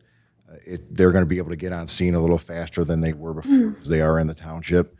But this will just make that first initial contact with a medical provider even faster than it is currently. Okay. Thank you, Mr. Supervisor. Thank you very much, Chief. In terms of any ongoing costs associated with it, I imagine just supplies, is that what we're looking at for? Correct. Correct. I have one last. What's that? For Trustee Fike, just to clear your mind, once the whole grant period is over, if we went with 3 firefighters, we'd be on the hook for $275,000 for those 3 firefighters. If we went for 6 firefighters, you're looking at $544,000 for those 6. And if we went to 9 firefighters, the township at the end of that grant period would be on the hook for $817,000 annually after that grant period. Okay, Ms. Ryder? Last one. In terms of the licensing through the county, is that like one cost that the grant would cover, or do we have to pay like per person to get licensed? It's by agency through the county. You would be licensed through them, and the cost is very, very minimal for medical first responder. And then you would also have to get your vehicles licensed through the state of Michigan to provide those services, and they would come in and do annual inspections, and there's a slight cost associated with that. And that grant would cover those initially? The grant is written to cover training and equipment and any other licensing avenues that we pursue. All right, moving on. Tim, do we want to make a decision? You don't have to address it until you get to that item on Okay. your agenda. Yeah, true. Okay. All right. Thank you very much, Chief. All right. Thank you. Very good discussion tonight on that. Under new business, the board will consider a motion for the purchase of a 2026 Chevy Equinox LT unmarked lease vehicle from Berger Chevrolet for $28,676 and authorize the township superintendent to sign all purchase agreements. Chief? Reason why this is coming before you today is last month, one of our detectives was in a car crash. She is okay. It was with the township vehicle and the performance of her duties. So that car is totaled. We ended up receiving $17,000 approximately of value out of that vehicle. So this purchase is just to simply replace her car. What she's been doing right now is taking one of the unmarked pool cars, which is usually designated for our officers to go from work to a particular training that we might assign them to. This a relatively long distance. So she's been utilizing one of those cars. Is the motion in order, Mr. Supervisor? It would be. I will make the motion on item 8A. Okay. Support. Support. Okay. Treasurer Yancho. Yes. Trustee Hugo. Yes. Trustee White. Yes. Trustee Fike. Yes. Myself, yes. Supervisor Bennett. Yes. Trustee Ryder. Yes. 7-0, motion passes. 7B, the board will consider a motion to approve Resolution 2618, authorizing participation in Clemis Authority interlocal agreement. Chief? Yeah, so CLEMIS stands for Courts Law Enforcement Management Information System. Essentially what that is it's the police department's record management system. Police officer responds to your residence, obtains your information, victim or suspect information, and puts that into the computer along with crime photos. This RMS system or record management system is also for our ticket writing software and our crash software. That's where all these records are stored. We went with Clemis back in 2024. The board has authorized that.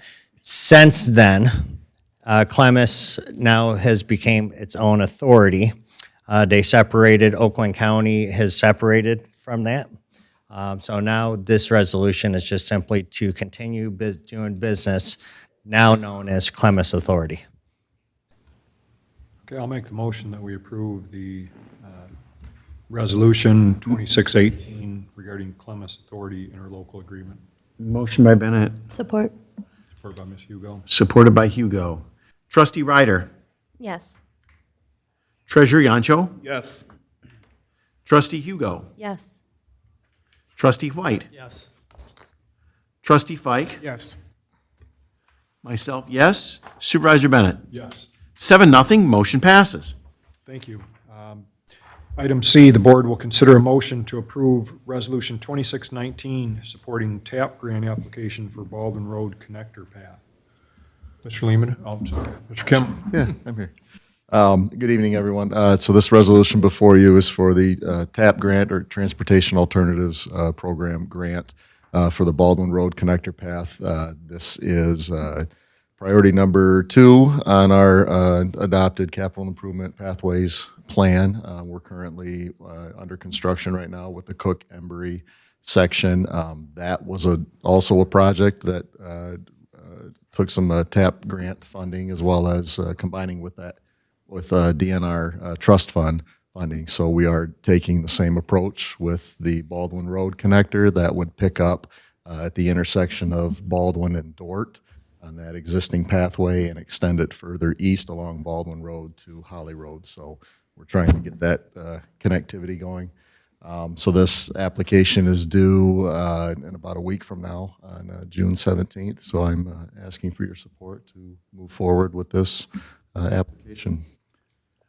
One thing that I just want to clarify, not for the board, but for the public, is that, you know, with the construction of the 2 different pathways going on this summer, we get phone calls, or I do, saying that we should be putting this money into our roads instead of into pathways. But I just want to tell people that this money that is used for these pathways can't be used on our roads. Correct. It's It's specifically used for pathways, or pathways. don't use it at all. So while it is expensive, we're not taking money that would be used for a road and putting it into pathways. Correct. And just as a note, the Genesee County Road Commission has to be the applicant for this, and we will have a agreement with them on this. So they will be the applicant, very similar to what we did with the Cook-Embry Road pathway as well.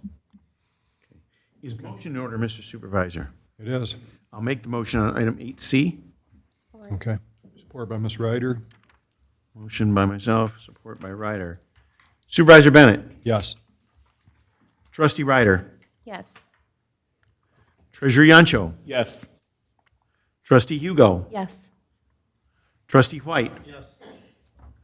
Trustee Fike. Yes. Myself, yes. 7-0, motion passes. Thank you. Okay, item D, the board will consider a motion to approve Resolution 2620, authorizing the submission of FEMA grant applications, approving Genesee County Medical Control Authority agency licensing for the fire department, and committing to the local cost share obligation. Mr. Lindell.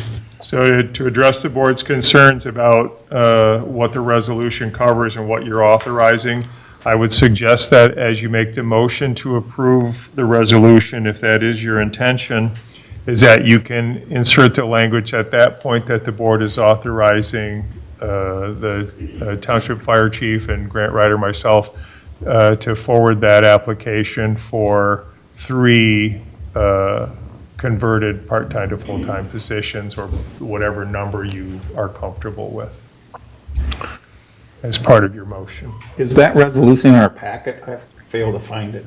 It is. Can you tell me what page? 106. 106? Thank you. Okay. I'll make the motion. Ms. Hugo, for what number, Ms. Hugo? Item 8D? Yes. Okay. And is it the motion as amended with Superintendent Lima's suggested language? Right now, it states 3, or what does it state? I'm looking for it right now, the actual resolution. On, out of the 153, page 106 of 153, you should see your resolution number 2620. Right.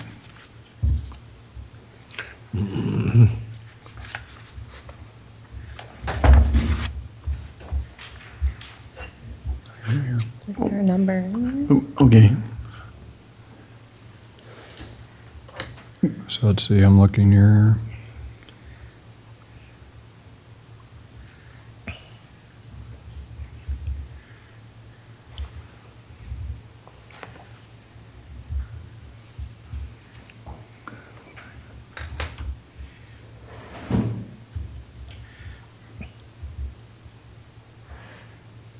I'm not seeing a number in there, I don't know. So do we amend the motion to add? Let me just look one more time, but, do you see it? Personnel, no, that's Right. what I'm saying. It's not in the resolution. Oh, okay, I thought you were saying Well, it's then, in there. providing that direction to the chief about, so Okay. I would do it in the motion in the form of, I'd like to make a motion to support resolution 2620 and authorize Fire Chief Gent to apply for a SAFER grant with, X number. The way that motion was, resolution was written was just to give you Latitude. the latitude to decide on the number. Okay, Okay. all right. To, okay. State the language again. Ms. Hugo, I want, for Hugo, trustee Hugo's Yes. benefit, and for my benefit as clerk, I'm trying to understand what we're doing here. Okay, I'm going to make the motion to support Resolution 2620 and authorize Chief Gent, Superintendent Limita. that's good, Okay. Okay, I'm gonna to come up with a number, or what? to pursue the, The SAFER grant. to initiate the grants for, as the SAFER and AFG grants. And do you want to limit the personnel to 3? 3. If I have the number correct, the consensus here, for the SAFER grant as part of that motion. okay, I've got it. So we have, Thank you. we have Hugo as making the motion. Do we have a second? Yes. Supervisor? Second. Seconded by Yancho. Okay, very good. Seconded by Yancho. Okay, shall I proceed with record roll call, Mr. Supervisor? Okay. Unless anybody has any input. Yes, and myself. Supervisor Bennett? Yes. Trustee Ryder? Yes. Treasurer Yancho? Yes. Trustee Hugo? Yes. Trustee White? Yes. Trustee Fike? Yes. 7-0, motion passes. Okay, thank you. Okay, future agenda items. We have a meeting coming up this next week as far as Mr. Lehman and I, and probably Chief Gent, with regard to the collaborative group here in southern Genesee County. So we'll probably be able to report back on our initial meeting with the individuals that are facilitating the study.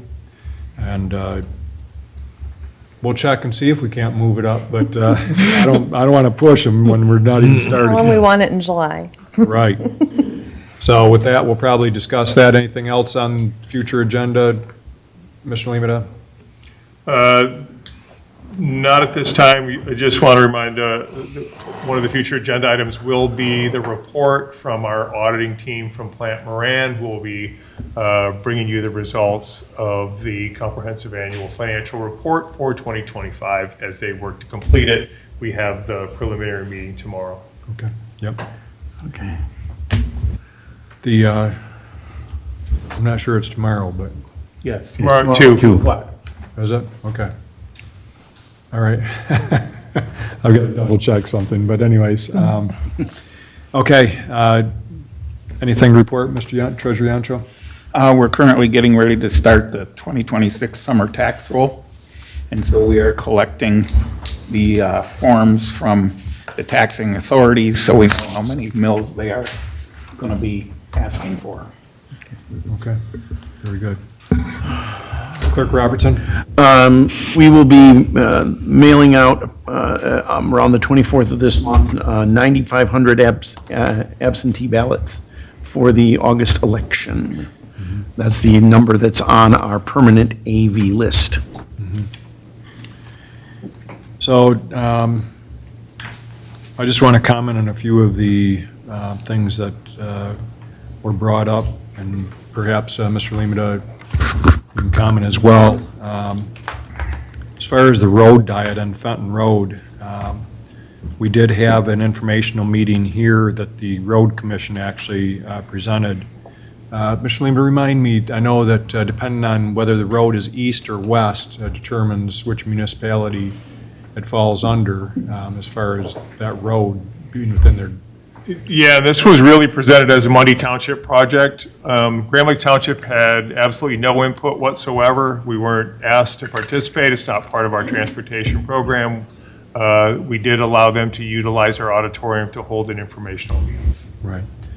And from what I gathered, and take it for what you want, they said that they do not have the funds for renovating that road.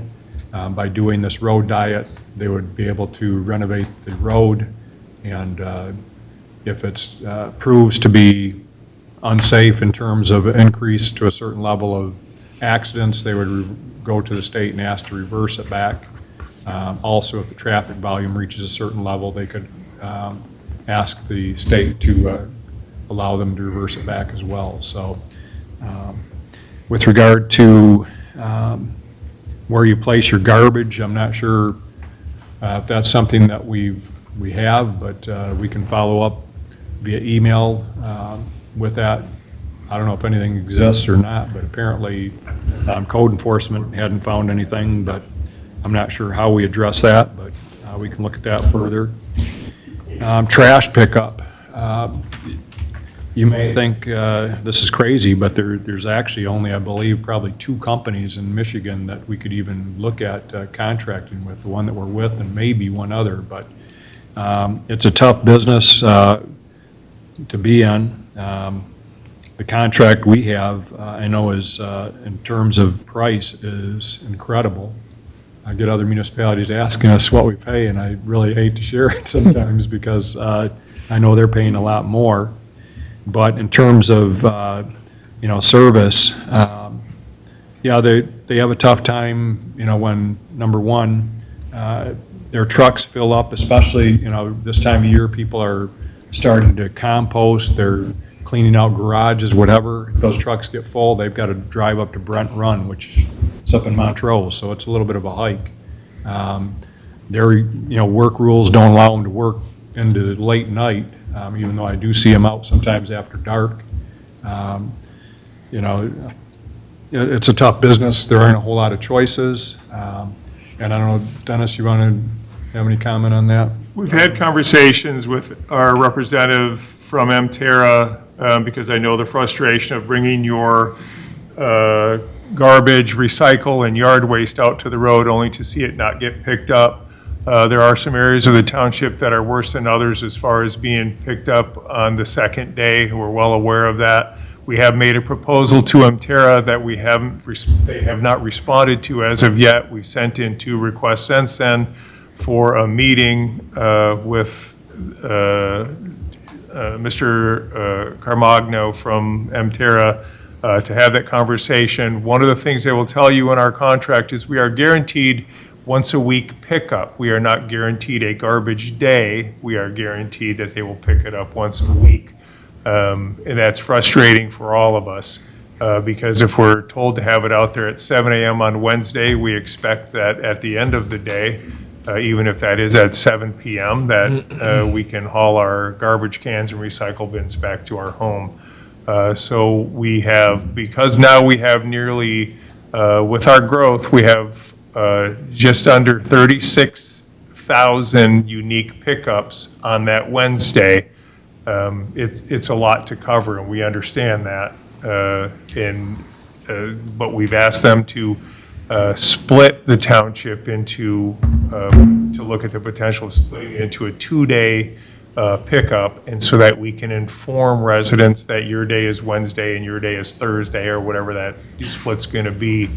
And we await to hear. We'll continue to pursue that avenue because I know there are some HOAs that you're not allowed to leave your garbage can out overnight, which means they go and haul it back to the house, and then they haul it back out in the morning, and leads to additional frustration. So we continue to look at it and work on it. And you're right, as far as the amount that we pay is so competitive against all the municipalities around us in the last contract that we negotiated. But if that frustration, do we open it up? I mean, there's been some municipalities that just got out of the refuse business and they let you contract individually. I don't think that's the greatest plan, because in those municipalities you might see additional competition, but then you'll see, some people have theirs out on Monday and some people are Thursday, and so it creates a whole nother issue, but we are aware of it. We continue to try to hold those negotiations with them. They've not been responsive to date about splitting it, but because they run on such a tight schedule, they may be in Atlas Township the following day, so if they're going to split ours, they have to work through other municipalities, not just ours. What does it come out to, about $3 a week or something like that? Or? The sticky note's stuck in front of my desk, so I can answer that when I'm talking to somebody on the phone, but yeah, about $3.46 a week or something like that, yeah. Mr. Yonchu, you had? Yes, in regard to the recyclables, since recyclables are not allowed to be put inside a plastic bag, and a big part of the recyclables is cardboard and paper products. And so if those are going to be subject to rain, that's going to ruin their suitability for recycling. So I think that's probably one of the biggest driving forces behind recyclables being picked up early in the day. Mr. Lehman, can you comment on the unfunded liabilities and the where we're at on those? I know there was a comment that we're behind the 8 ball. Yeah, absolutely. Number one, our credit rating is AA minus, not D. And we are very competitive when we issue bonds because we have such a superb and stable credit rating. We're listed as AA minus stable. The unfunded liabilities, like I said, 10 years ago, you were at 13% funded on your retiree health care. Today, you are well over 100% funded. That is incredibly significant progress made in a very short period of time. Your police defined benefit pension plan is over 70% funded. Where does that put you in the whole scheme of plans across the state of Michigan? My comfort level would be at least in the 80% as we continue to make progress. But as you are aware, the significant progress we've made is going from 53% funded to 72% funded in 9 years.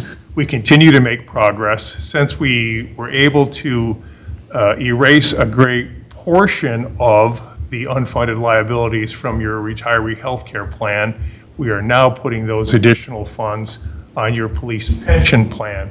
We ended the police pension plan to new hires in the last contract, and so that is going to have an impact where it costs us a little bit more money per year as more officers, as more officers retire off. We have less people paying in, the employer picks up a bigger percentage of it. but it was the right thing to do for our financial stability and long-term success. We are making significant progress. We'll continue to make significant progress. If all things stayed exactly the same and assumptions were exactly where they are now, even without the additional $1 million per year of funds that we put on last year and that are intended to be put on this year, we would be looking at 100% funded in 10 years. Okay. Is it? And then, no, it isn't in order yet, but I also want to extend my concern and heartfelt feeling for what you're going through, and if there's anything that, as far as, I know that we've talked and referred you to some people from OSHA and OSHA, what have you, and we hope that, number one, that your health improves and that we're able to find resolution to the situation. So, okay. With that, Mr. Lehman, anything to report on? Good. I just wanted to say that thanks to everyone who came out for the ribbon cutting for the DPW building and fire station yesterday. I thought it was, historic event, obviously, but what a phenomenal facility. Really says a lot for our community, the number of people that showed and the comments that were made were outstanding. I think that those were very heartfelt comments from everybody, and look forward to seeing that building utilized in many great ways. I was over there last week, and actually one of the conference rooms was being used by one of our suppliers, and they had invited in a number of the other local area water departments, what have you, and it was great to see that our community is the gathering spot for not only with our police building and having, but we're going to be able to do the same with fire and our DPW. So what a great facility. So thanks to everyone who made that building possible, and now we're going to work on making sure that we have everything we need to make it operate well. With that, I'll make a motion to, unless Mr. Chubb, anything to report? Nothing further. Okay. Okay, I'll make a motion to adjourn. All in favor, say aye. Aye.